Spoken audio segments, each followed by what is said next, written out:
What is good, YouTube? It is your boy Anime Devil Hunter, and today I'll be reviewing One Piece chapter 1017. This chapter blew my mind. In all honesty, like, I was blown away.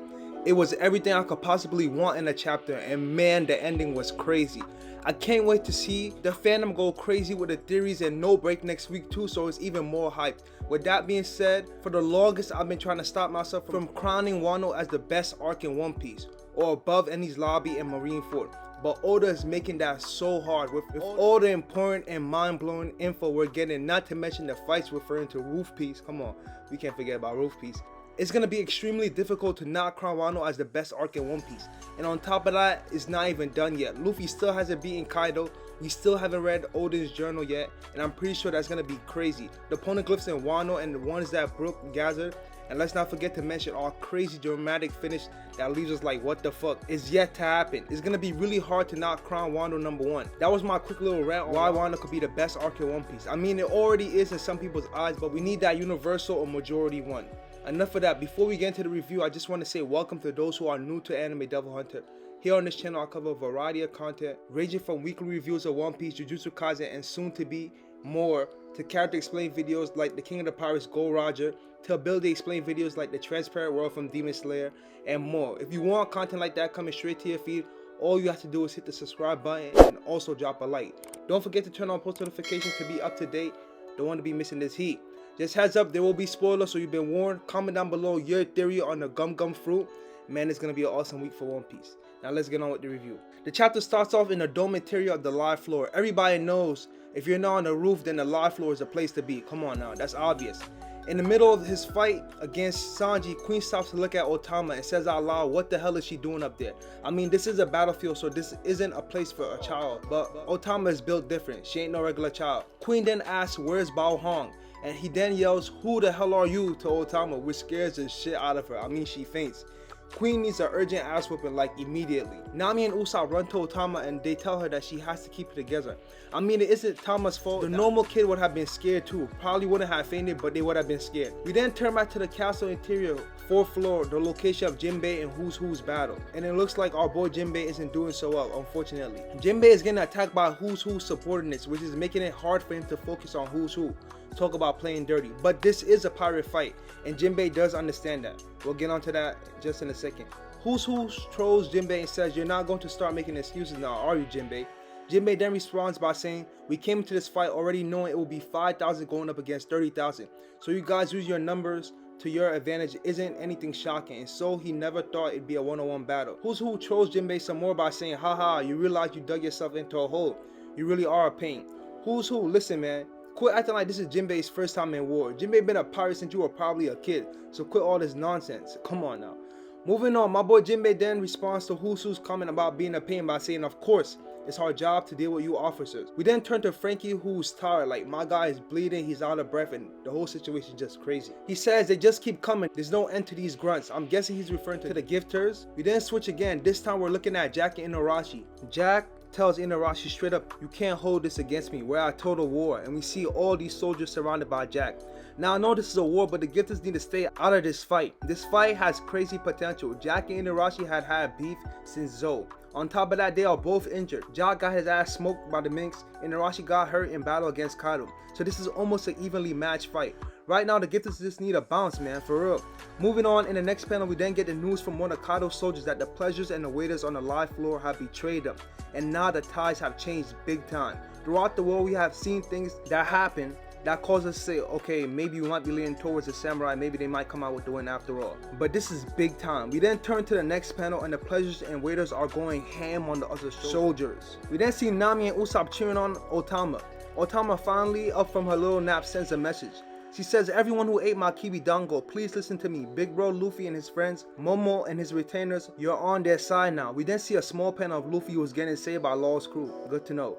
And Momo who's with Shinobu, who's apparently scared of heights. Tama then ends her message with, let's do it together, let's take down Kaido. And Tama is doing big things. Tama is going to be a huge reason on why the alliance with the samurai come out with the win. We then see the cow lady who's ready to carry out Tama's task. Queen gets mad and says that brat clearly doesn't know her place, crush her. Queen is hilarious. If he wasn't such an idiot, maybe he could have been on the crew as a scientist. The Jolly Gifters who are happy to carry out Tama's command ask, but why? We then turn to another panel of gifters going crazy. And one of the gifters say, "Your wish is my command, master." Thinking back to when we first met Otama, who would have thought she played such a huge role in turning the tides of the war? We then see a bunch of other gifters rushing to carry out Otama's request, and we even see a panel of Daifugo, the prison ward, getting fired up and say, "We're gonna take down Kaido." Yo, call me crazy, but I think Otama can go to war with the Marines with this army. I'm telling you guys, she may not come out with the win, but she might do some damage. Don't play with her. We then return to the floor. Jackie and Arashi are on, and Jack can't believe that the gifters have switched sides. We then turn to Who's Who and Jinbei, and the same gifters who are attacking my guy Jinbei are not fending him off from the other soldiers. One of the gifters who are attacking Jinbei says to Jinbei, "Jinbei, Knight of the Sea, you can focus on Who's Who." That was really cool. I just wanted to point that out. The message of the gifter switching starts spreading to all parts of the battlefield, and it's getting chaotic as fuck now. We then turn to CP0, who's confused as to what's happening. We then turn to Queen's floor, and the gifters are going wild. We then get the message that Onigashima has fallen into chaos. Nami and Usopp then embrace Otama's magnificent work. Yes, I said magnificent. I'm not even sure Luffy could have done this. And Luffy, you know, he's that guy. Queen then gets pissed and says, "Don't tell me this is all because of that brat." He then gets ready to fire his coffee being attacked, but right before this could happen, Sanji comes in flying and hits Queen with a Collier strike right across the face. I'm not sure if I said that right. Queen, like I said earlier, you had it coming. That ass whooping was definitely well deserved, man. But this is just the appetizer. Queen then gets mad and says, "Judge's son, you bastard." Sanji then replies by telling him, "Quit saying that name, and I suppose you are also a part of that insane research team." Queen then says, "You mean Mads? That's ancient history. Now check me out, I'm a Sabo, so I got a whole bunch of tricks up my sleeve." He then turns into his hybrid form, and it looks crazy, but it's so One Piece, so I love it. But in all honesty, Queen looks like he belongs to Robot Chicken or some odd shit. So Sanji and Queen are about to get into it. This is a highly anticipated battle. Hopefully, you know, Sanji shows out. It's about to be a battle of science versus science. So, you know, hopefully we get a nice clean fight. The soldiers then react to Queen's hybrid form and get scared. Queen then tells Sanji that knowledge won't save you though. In the middle of this, Sanji asks Chopper, "How's he holding up?" Chopper says he's doing just fine, just focus on Queen. Sanji said it's a bit hard to focus when he's Chibi Chopper. A side effect of Chopper going rumble mode for 30 minutes is he gets extremely small, so of course you can't have all that great power without some consequences. Chopper continues to heal Zoro with the help of the Mink Doctors from Zod. Before Chopper gets ready to give Zoro the antidote, we find out from the Mink Doctor that after one takes that antidote and it wears off, the pain can double. Zoro replies and says there's no time to worry about that, just give it to me already. The Doctor's like, wait, didn't you hear what I just said? What's going? Zoro then says he doesn't care what happens to his body, as it won't even matter if he can't fight now. As you guys already know, my boy Zoro built different, always been built different. This ain't nothing new, but my problem is the aftermath of this battle. This ain't about to be some parade or huge party, not with CP0 around. They lay low and played it cool in Dressrosa. They're not about to do that now. For all we know, there could be mass ships waiting outside of Wano after they finish defeating Kaido. Maybe an ally or a huge threat like Blackbeard might come, and that's the only thing I could see that stops them from making a move. But if no one else comes, then best believe they're going to try and capitalize over the fact that the alliance is injured. They're not going to be in no shape to fight. But we'll talk about that in another video. We then go back to the castle interior floor with the fight going on between Jinbei and Who's Who. Who's Who is of course mad at the gifters, but nah, it's a fair one-on-one. He says, "I don't get it, but I guess I can't afford to go easy on you now." He then pulls out a small dagger and he tries to stab Jinbei with a blade pistol. Jinbei then blocks with his fishman karate. Who's Who then looks like he's about to get hit with it. He then does his shave escape maneuver while Jinbei does his Arabisky break fist. I don't know if I said that right. Sounds like a Sanji attack.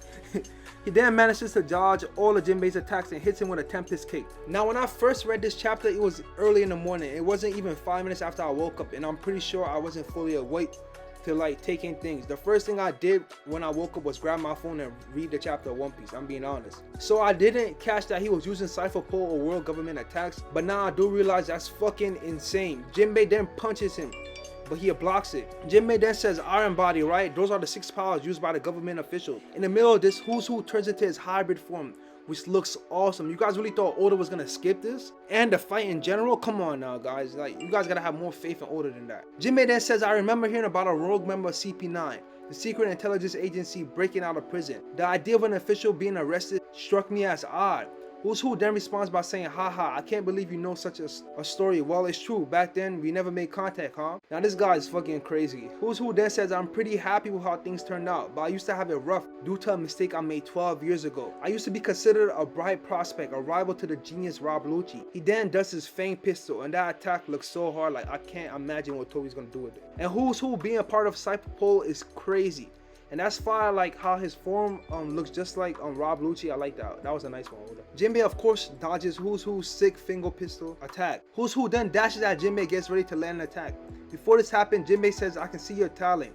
You use variants on the 6 powers I've never seen before. Your situation sounds unfortunate, but it doesn't seem to have anything to do with me. So to wrap up what Jinbei said, that shit has nothing to do with me or our fight, so fuck whatever you just told me. Can you please go back to our fight? And even though I was barely awake, I did make sure to process this. This was the highlight of the chapter for me and everyone. I'm surprised we not on break with the shit Who's Who about to say. He says, on the contrary, you just said it yourself, you're a proud member of the Straw Hat crew. That name always reminds me of my bitter past. 12 years ago, I failed to guard a devil fruit that was being transported on a government ship. I was shocked when Straw Hat came out of prominence 2 years ago.